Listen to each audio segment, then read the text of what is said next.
Hi viewers, PK channel, Pothaminasi Kaminasi channel asibu miyeng tabiri bakwai kudimoku dongi marup kamesur mangang na taram noksari amadi kokna no khurun jari.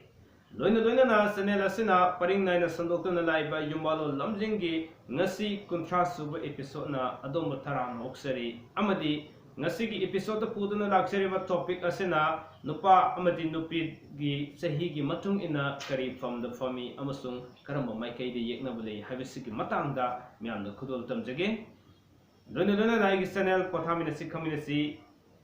ngasi photo support tobiriba amade subscribe tobiriba like share tobiriba khwai khurimakku channel asigi maikai degi tobimal khangbu usari haibu wakham asima thamjara kanda ngasi gi topic asi miyam da kursina jarage ngasi gi topic ta Yumbalon Lamjing gi contrast of episodes miyeng taminasi akoy to pagi channel subscribe tobiriba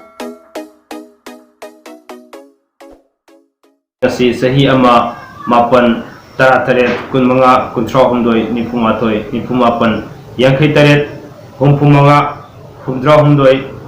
marfumathoi marfumapan marfudra taret hariba Chahi sing asi leiba targati nipadana kai da Famgani amasung nupidana sanda Famgani kal mitru kobru legani nipagida nupigi sodumak legani aduga mitru na nongpok legani nipagi amasung nupi gida makha maikai legani hariba Chahi matang sing asida Yeknaba na singkhai de legani nupa gida amasung nupi gida na santhong legani asum togana Chahi ani surapa habidi nupa amasung nupi da Chahi ani Chahi tara nipan Chahi kuntarok Chahi kuntraga mari nipunithoi yangkhai nipan humputarok humdra mari marifut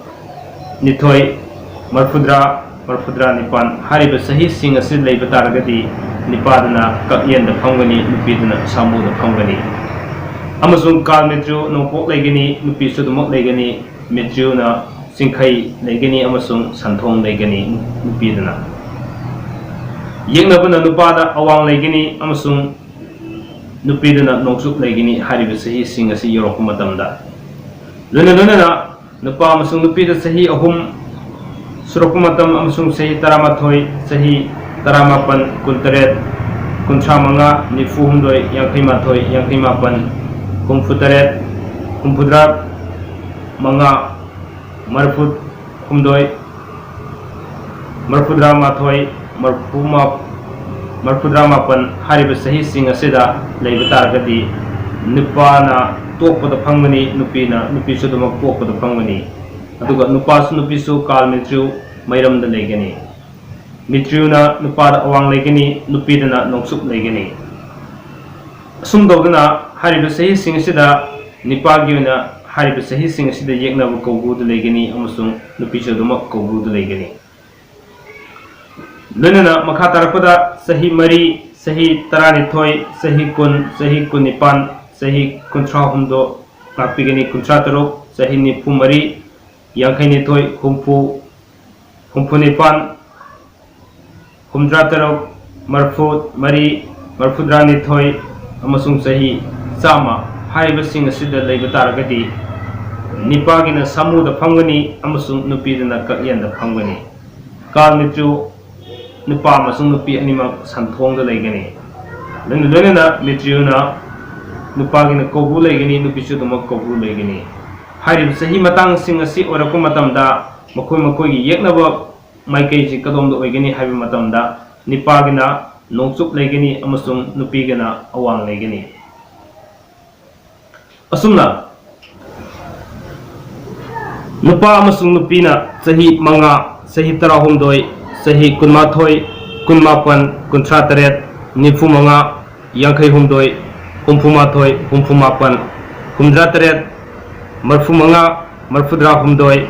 amasung Chahi chamaga ama harakpa matam asidadi nupadana sanda Famgani amasung nupidana kai da Famgani kal mitru animak singkhai da legani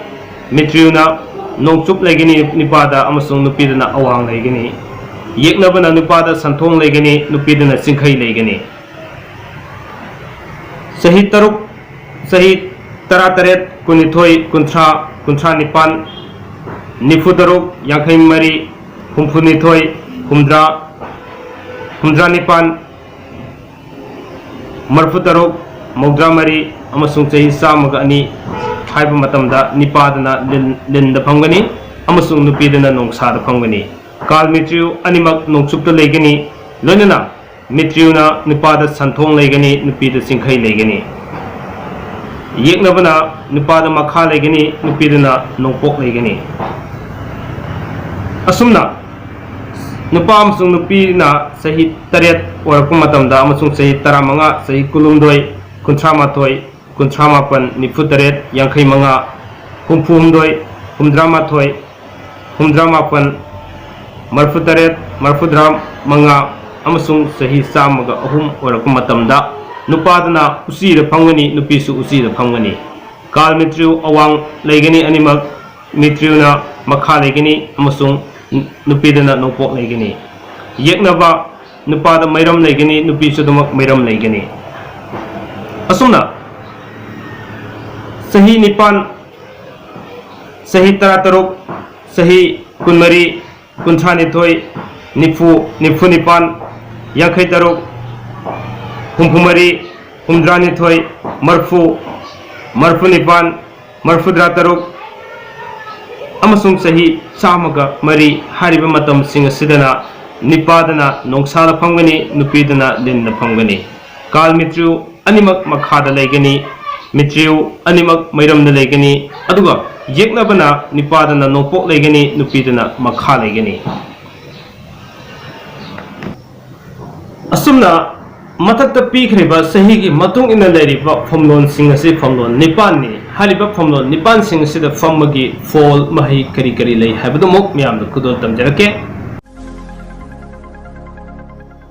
kudol ni kudol Fertilife Company gi iramdam Manipur Kangleipak asigi damakta sakthok chaningai oraba minchat forak aba adugumlaba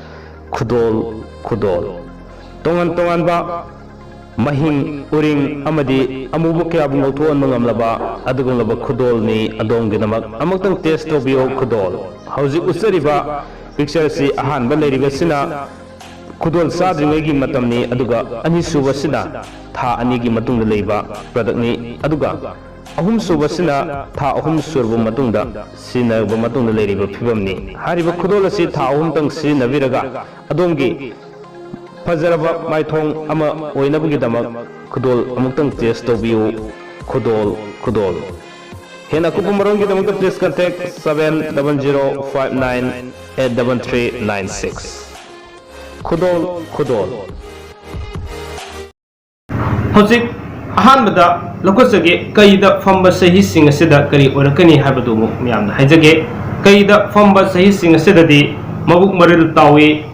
arang mamasu paknade ana ek nangi minukinai lamda sajibu kalen hariba thao masi maki yeknaba matam oy